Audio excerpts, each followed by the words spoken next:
okay? So I feel like there is an emotional situation here. It might have been very, very turbulent in the past. All the previous interaction with this person might have been turbulent. And yet you have an opportunity here to fix the situation. And I just want you to know that it's worth fixing, because I do feel like the other person, you might not fully understand what the other person went through. You might not fully comprehend how the other person feels about you. And so by letting your guard down and approaching them and having this conversation, I feel that it would open up a floodgate between you and the other person, so that you come to a state of mutual understanding. But more so, it's allowing you to really understand how this person feels about you, because I feel like they felt abandoned, they felt unloved, they felt uncared for, and they felt like you took the relationship very lightly. You're okay to move on, but they're not. Okay, so I feel like what you didn't realize at the time was they felt a great deal more about you than you might have felt about them. And this is something you might not have realized. And that's why they harbor a little bit more resentment, and they have that anger within them, as if they felt like you might have abandoned them. Okay? This is not to say that you did anything wrong, Libras. It takes two to, create a situation, right? It takes two to tango, and there's always like differing perspective. But I feel like you understand things from your side because you're living that experience, right? But I also feel like as a Libra, we like to see both sides of the story.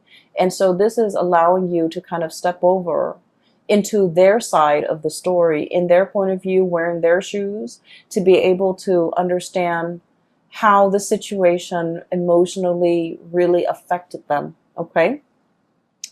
As a result of this reconciliation and clearing the air, what I have here is I have the Fool, which is a brand new beginnings, okay? And the beginnings here, it's wedged between two fives. So we have Five of Wands on one side, in the past, conflict.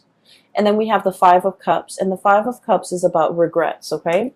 I feel like whatever newfound knowledge that you can extract from this conversation, from this person, from this past situation, it's allowing you to see how your actions, I feel, affect other people. And what I feel about this is you might have, done things in a very light-hearted manner, and you feel like, oh, it doesn't really, hurt anyone. It doesn't really affect anyone. But in the process of understanding how it really deeply affected somebody that you care about, I feel like you're going to tread carefully. You're going to do things with a lot more purpose, with a lot more meaning. And you're also going to start to wonder as well, what kind of things or behaviors can I leave behind? The Five of Cups, crying over spilled milk. But at the same time, this is like an emotional response that we have to something. Letting go of pre-programmed emotional responses that might not be healthy. For example, shying away from conflict, not sticking around to have these difficult conversations. And then not being able to be very clear or very precise when it comes to the course of action that we decide to take, okay? So I feel like this person is boldly, I feel like they're boldly, in the way that they are, in the way that they interact with you, and in the way that their personality is formed. They are very different from you. And as a result of it, they're teaching you a lot about emotional expression. Acting angry when you're angry, being upset. It's like they're teaching you that emotions are okay. If you're upset, show that you're upset. Scream, yell, do whatever it is. Let these emotions out. And then I feel like from your perspective, they're learning a lot about you, about emotional control, about emotional moderation. But at the same time, I feel like one of the major lessons that you can extract from this is knowing what type of emotional responses that you can leave behind that is no longer serving you, that's no longer healthy for you. And a lot of it is the conflict avoidance, okay? A lot of it is like when things get a little bit too heated, when things get a little bit too hot, You want to retreat, you want to withdraw. And I feel like over time, you might start to realize that when you withdraw like that, it might hurt the other person. It might make them feel rejected. It might make them feel confused and they're not really sure why you are withdrawing, if it's something that's personal to them, that's why you're withdrawing, or if it's just a pre-programmed response that it's like a defense mechanism of yours. But explaining to this person these things and being able to understand these things within yourself, I feel that it is a very important lesson when it comes to, emotional maturation. Okay. And so that's what I'm feeling here. The last three cards echo the same theme. Okay. So first of all, there's a lot more communication coming through. We have here the Eight of Wands. And the Eight of Wands is like, quick, fast, swift messages, information messages, clarity, and just having the sheer access to information and just the sheer amount of information that's coming through. I feel like there's a lot of communication back and forth between you and a person. And I do sense for many of you, this is like resounding. I'm hearing resounding, coming through from work, coming through from coworkers, coming through from, some type of a work institution, an educational institution, higher institution of learning as well. So I feel like there's a lot of emails, a lot of electronic communication, potentially a lot of phone calls, missed phone calls, playing phone tags and text messages and things like that needs to be answered in a timely manner. So I'm feeling a lot of communication coming through in the modern channels. So that needs to be responded to. They are quite sensitive. And so make sure that, whatever was sent, make sure it's read.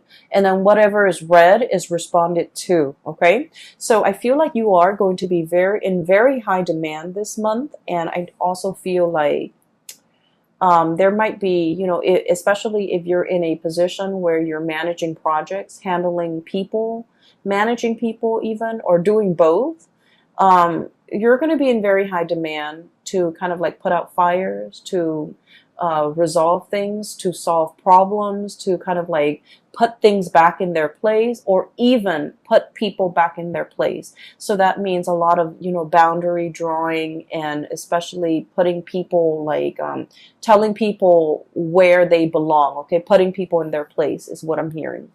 And I do feel for many of you, there is a relationship here, and I have the Hierophant and the Four of Swords. Okay, the Hierophant is a relationship where there is a commitment and status involved. Okay, so this is like a relationship that is basically pretty serious. It's like, you're calling somebody your significant other, calling them your girlfriend or your boyfriend, and there's an element of family involved here where you know their family, they know your family members, etc. Okay. And so I feel as if there is a relationship here, and it might have gone a little bit stale. It might have been on the back burner. You might not have time to tend to it. And so I feel like there's an opportunity here as well to reassess the direction of this relationship. If you still want to stay in it, if you're still in love with the person, if you're still feeling, that sense of newness and vitality whenever you see this person, I feel like you're re-examining some things, or I feel that you are at least looking over some things, reassessing, and trying to figure out as well whether or not it is something that you want to stay in long term. And I feel like you are assessing whether or not to stay in this relationship, or whether it's still emotionally fulfilling for you. I feel that there's a little bit of an emotional rift between you and a partner, especially if you are dealing with a water sign. Okay, so a Pisces, a Cancer, or a Scorpio. Especially if you're dealing with a water sign, I'm sensing that they really reached out and solicited you in the past, but you might have been busy. You might have not trusted their intention, or you might, for whatever the reason is, there was something going on that was like on the front burner for you.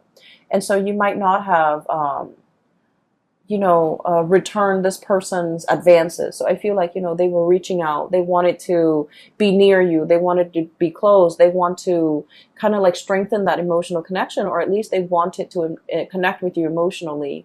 But I feel like for whatever you were dealing with before, the connection was not strong, or the connection wasn't really reciprocated from your end. There's an opportunity here. If you feel this is something that you still want, there's an opportunity here to kind of fix the situation. So we have a lot of do-overs here. And then if this is not a connection that you no longer feel emotionally invested in, and I feel like for many of you, it could be a marriage even. And I feel that with the Four of Swords, it's like stoppage in communication, stoppage and lack of movement when it comes to, seeing eye to eye, being able to communicate with each other in a way where information things get communicated. Okay. So I feel like it might have just been like communication that is not meaningful, that's being shared between the two of you, or there has been a lack of communication. If there has been a lack of communication, I feel between you and a specific person that is quite prominent in your life, you might have felt like they walked away. You might have felt that, it's over and done with. And you might have felt that there's no opportunity for it to come back together, or to resolve the differences, or even to clear up the air and clear up the misunderstandings. I do feel like there's an opportunity here for two people to really come together and try to fix this situation. Okay. So that is all that I have for you here. And I'm not seeing anything to indicate to me like financial woes or anything like that. And so in the world of tarot, no news is always good news. Okay. So I feel like, once again, this reading is heavily relationship focused, as it has been for your sign for the past few months. And so I feel that there's opportunities here for do-overs, for reconciliation, for making things right and making amends, and to, clear up the air with another person. And I feel that you're treading into an emotional realm that you are not 100% comfortable in. And I feel this unease with you, coming into the month of March. But I do feel, in the time of Pisces, when the sun is in Pisces, Pisces it's like the boundless ocean. Okay. It involves a lot of healing. It involves a lot of letting go. And the boundless ocean, the bottomless ocean, or the ocean with the body of water without limits, what it means to me in general is that we can forgive and forget. We can learn to, we can learn to let a lot of things go. And we can release resentment and release all of the emotional baggage that we've had in the past, because, the ocean washes away everything and makes things clean. And so what I feel for this month is you're exploring and charting the emotional waters that you might not have been willing or able to in the past. But I feel that the month of March, it brings about a lot of healing energy as we release and let go and even make amends and reconcile and, learn to forgive another person, or even letting the other person, make amends and to forgive past transgressions. Okay. So I feel like it's a really therapeutic month for many of you. Just be very clear with communication so that, we don't have cross wires, so that we don't dig ourselves deeper and deeper into into further miscommunication and misunderstandings. All right. I do hope the reading finds you well, and I hope that it has been helpful in, unraveling some of the things that you might be questioning or might be going through for this month.